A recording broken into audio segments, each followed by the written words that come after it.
So next up, let's head back to the standard form of the equation of the hyperbola. Now, we did mention that there are two different orientations associated with these.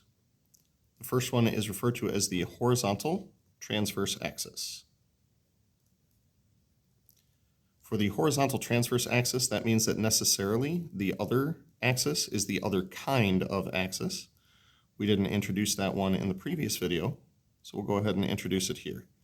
If it is a horizontal transverse axis, then it'll be referred to as a vertical conjugate axis.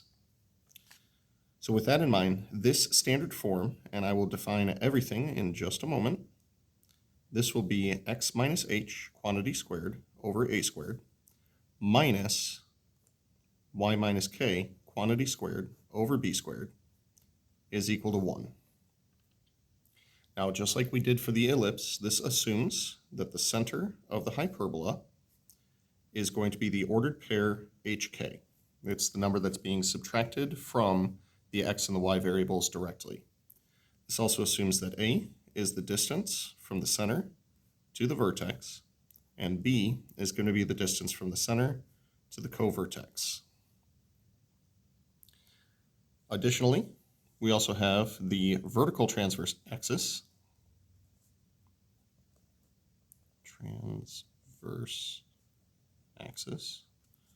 where again this would be a horizontal conjugate axis.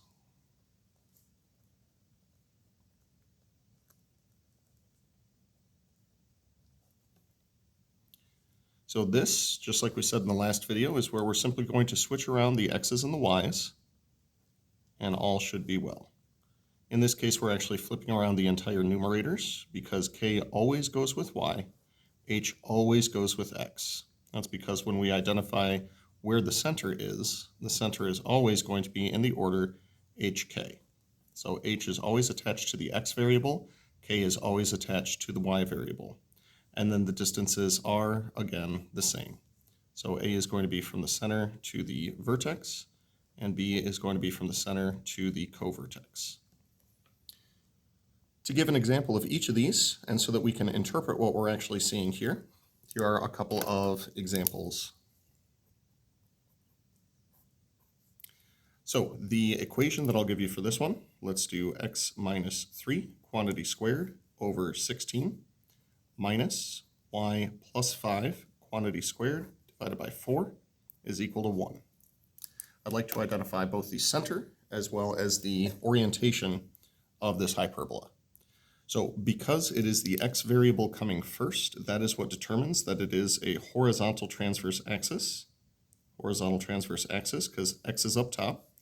And that also means that the denominator is referring to a squared. Now that also allows us to draw the conclusion, of course, that a is equal to 4. We don't say plus or minus 4 due to the fact that a is a distance, so a should be a positive value. This also allows us to conclude that the other denominator, 4, that'll be b squared, which allows us to conclude that b is going to be equal to 4. Oh, excuse me, b squared is 4, therefore b is equal to 2. We also see that there is an x minus 3. One trick that I like to give my students is if we simply set that equal to 0, we can get what your h value is. We'll get x is equal to positive 3. And we also see inside parentheses, we see a y plus 5. If we set that equal to 0 as well, we'll get y is equal to negative 5 when we solve for y.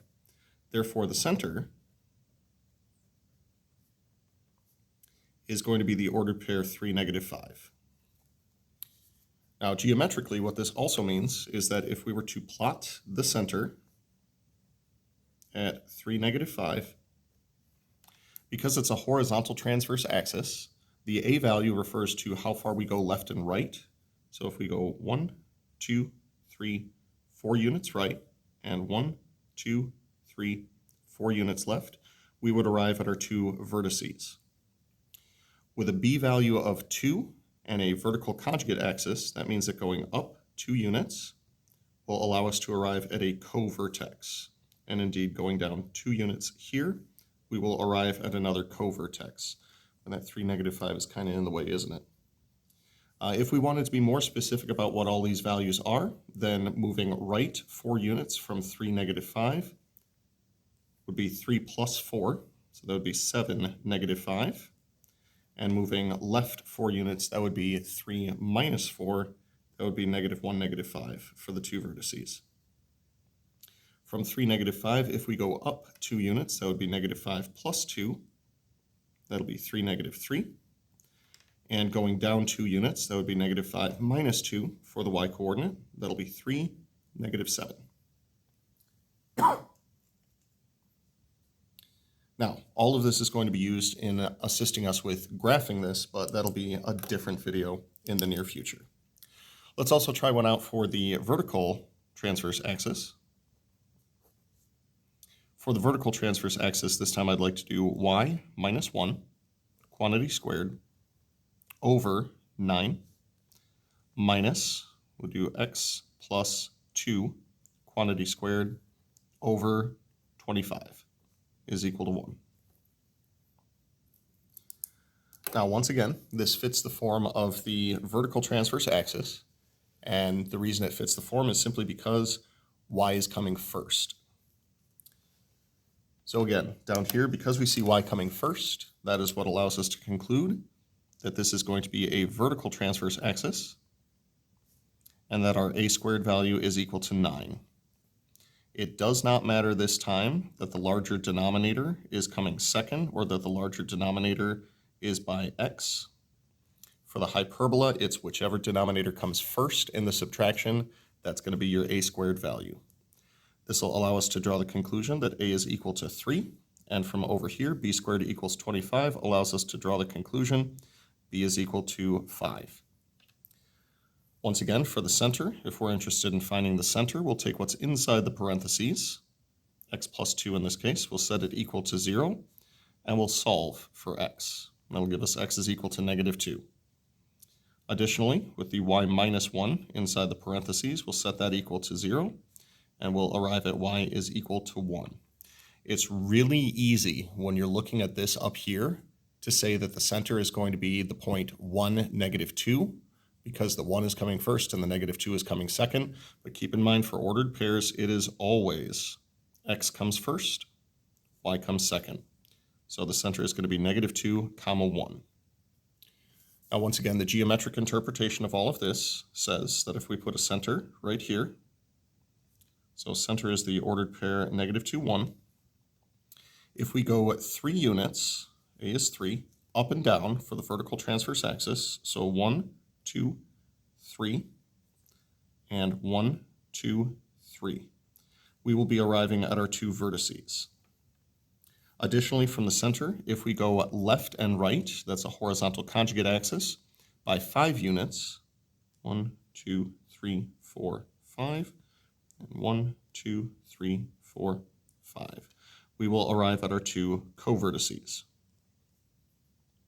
Now, if we want to get technical, the two vertices, starting at -2, 1, we went up and down 3 units. That'd be adding and subtracting 3 from the y-coordinate.